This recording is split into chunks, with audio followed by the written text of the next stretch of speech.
Hey everybody, welcome back to Culz Book Reviews. Today we are checking out one of my most anticipated reads of the year, In the Sleigh, written by Max Hawthorne. Now Max Hawthorne has featured quite a bit on our channel, be it our Culz book reviews on Kronos Rising 1 and 2, as well as Monsters and Marine Mysteries. Though perhaps a lot of you may know Max as our first ever interviewee on Culz Interviews. So let's dig in and find out. Does the Sleigh live up to Max's reputation for high-quality books? So real quick, we'll just take a quick look at the cover itself. Up top, we do see Amazon #1 best-selling author and Book of the Year winner, Max Hawthorne. Right below that, we got some pretty creepy crimson eyes just appearing from the darkness above some snow-covered mountaintops. And then perhaps you look at this and just see a big bonfire or something. But we will definitely get to what that actually means. And then right here we have a tagline. It's Christmas Eve. Pray he doesn't come down your chimney. Obviously, because on Christmas we think Santa is coming down the chimney and bringing everybody gifts. But obviously the eyes do not belong to good old Saint Nick. Right here we see the Sleigh, Max Hawthorne, and then Far from the Tree Press. On the back, we just see a little bit about what the book is about, and it really just introduces our two detectives that are our main characters. Now, this story is a pretty well-contained story over a very short period of time, so while we do have a good amount of side characters who factor into the story, some more so than others, it's really just contained to these two detectives, which is really nice because you really do get some good quality time with the characters to really build up who they are, and then you're like, are they going to die? Which, if it is your first Max Hawthorne book, you're probably like, no, they'll probably live. But if you've read other Max Hawthorne books, you're like, they probably will die. So there's always, I guess, that sense of dread, foreboding sense that, one of the characters is going to get killed off. Right here we do got a picture of our big bad, which we'll get into more later in the review. Right here we just got a quote showing that Max knows what he is doing, which, if you all have kept up with our channel, you should already know that. Right here is the ISBN if you need that. So this book clocks in at 309 pages. And for the most part, as you see, it's text. Which obviously it's a novel. We come to expect that. Though, on one page, Max actually gives us a pretty good detailed look at our big bad. And, that's pretty creepy. So I'm going to try at first to describe this book without giving spoilers. That way, if you don't want to be spoiled, you can go into this with a fresh mind and just enjoy it. Now, this does take place around Christmas time, which is again another reason we pick this, is because we're coming up on Christmas, and there's always a bunch of different Christmas-themed material, and we just want to try something a little bit different. When I saw Max had written this new novel, as well as it was a Christmas themed book, I knew right away it was going to be a December read. So I'm super glad I was able to get my hands on a copy and read it. Now, Max Hawthorne again delivers, honestly. I like to look at Max's writings like you're almost reading a Stanley Kubrick book, if that makes sense. So if you know who Stanley Kubrick is, you should know just like how detailed and how well crafted his films were. And that's how I see Max. Like, he's the author's version of Stanley Kubrick, because his novels are always so well crafted and they're so well detailed that you almost visualize the movie going on in your head without even realizing it. Like, it's so effortless. A lot of times when you're reading books, at least for me, sometimes you have to put a little bit more work into picturing the main character or picturing the location. Within Max's books, though, it just feels so effortless. Like I've already said, it just flows so well, and I can visualize what's going on just so easily. And this book really keeps that up. It's well paced. Again, it's well written. Especially at the beginning, there's a scene and it's really dark and it seems like something bad's going to happen, and then it's a fake out. Then it turns out to be not a fake out, right? And that whole time you're like, man, is this going to be our first kill? Because perhaps that's just me, because I've read other Max Hawthorne books. People say Game of Thrones kills off characters a lot, but Max Hawthorne does, so never get too attached. So right away, when that beginning scene was going on, I was like, yeah, I could definitely see this being the first kill. Though it wasn't the first kill, it definitely goes into the first kill, and that whole scene develops, and we kind of briefly get a look at our big bad.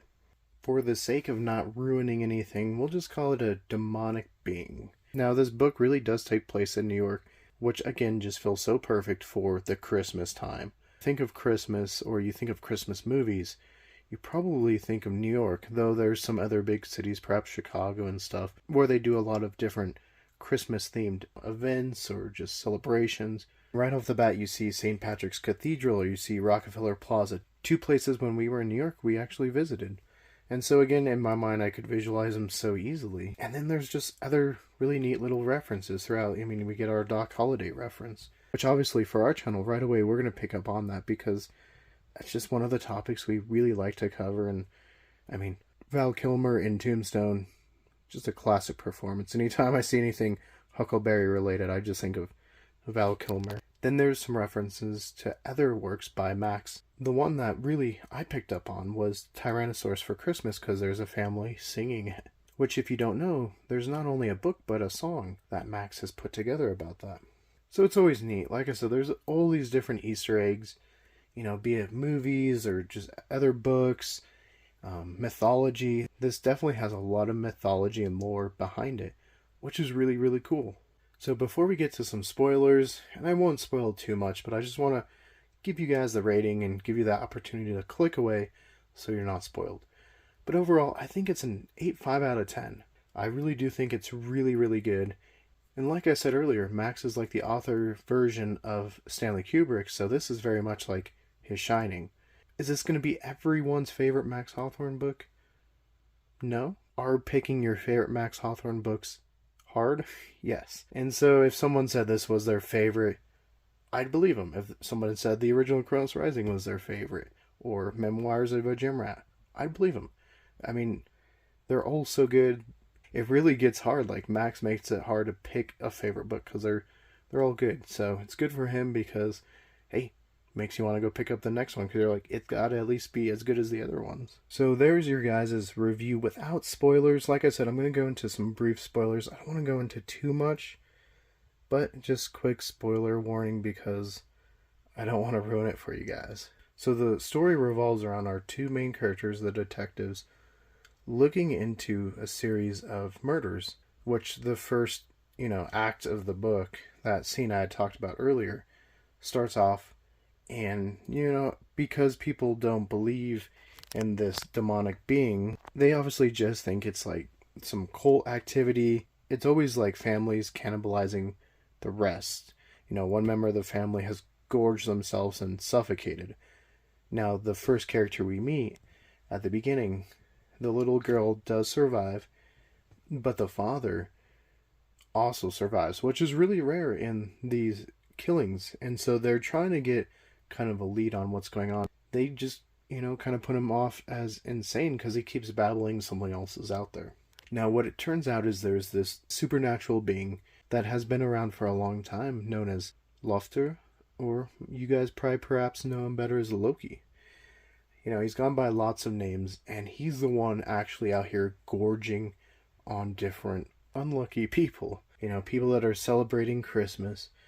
And that's why the killings are for like 24 days, and they always disappear around midnight on Christmas, because Loki is hiding from Santa Claus, or you perhaps know him better as Father Christmas or Santa Claus, as Santa will actually capture this being. Now, why is it called the Sleigh? I would say about a third into the book, we do find out this takes place in an alternate universe where, unfortunately, Santa was killed. And all that remains is some charred pieces of the sleigh, which not only we get the title from, but obviously the picture on the cover. And I will say, throughout this book, you really don't know how they're going to stop Loki. Perhaps in the original Kronos Rising, you might have felt a little bit like that with the Kronosaur, but I swear it's a lot different because it's a supernatural being. At one point, it does seem like, okay, they got some weapons, they're going to be able to take him down. But in that battle, it does not go well. I guess I should say it does kind of go well. They are able to wound him, but then the bullets are popping out, and it's just like, well, I don't know now. Like, what are they going to do? And Andy, one of the main detectives, when they're going into this final confrontation, the whole time he's like, he thinks he's going to die. His mother was a psychic, and she had foreseen his death, and this was it. And so, he was okay with it, I guess. And so within the final battle, you're like, yeah, I don't know what they're going to do. And then the collector of antiquities sacrifices himself. But the whole time, he's very down. Like, he feels like the whole world is going to end. Like, Loki is going to feast unstopped. Because if Santa's not going to capture him, who's going to stop him? But at the end, and this is another scene where, like I said, you can see what's going on so well when Max writes. But at the end, they're in the battle. Loki stops. He turns to the fire. And then these creatures appear out of the fire. And at least in my mind, I was appearing them just like slowly, coming out of the fire. And it was reindeer. And then a sleigh comes out. And then something steps off the sleigh. And it turns out to be Santa. So Santa's not actually dead. He's alive at the end. And him and some elves are able to defeat Loki actually pretty easily. Just kind of showing how powerful he was. And really crazy to think of like how unstoppable, he was the whole book. And then bam, like just speared. And, he thinks about it for a second. Should I run? But he's just like, he just wants to get Santa. Santa just defeats him, and then, Andy ends up not dying, and Detective Dunbar, and they're able to leave. They still don't want to report it as, what's going on. I will say I was surprised both main characters survived to the end. I will say that. I did not think both were going to. The whole time when Andy was talking about his mother was psychic and she foresaw his death, I was like, yeah, that totally makes sense for a Max Hawthorne book. One of them has to die. So final thoughts, yeah, I really enjoyed it. I think it was worth a read, especially this time of year. If you want to go read something different, that's not your normal Christmas story, but you're more in that horror theme, I think this is perfect. I mean, you got the holidays, you got mythology, you got lore. It's much different than a lot of the holiday themed things you're going to see. I definitely think it's worth it. So go pick up a copy, read it. Is it my favorite Max Hawthorne book? I don't know, because like I said, they're all good. It's hard to pick one. But if you want to see more Culz book reviews, click that link to your left. To see more of what we're doing here at Culz Paranormal, click that link to your right. And don't forget to hit like and give us a subscribe. And let us know, have you read The Sleigh? And what has been your favorite book written by Max Hawthorne?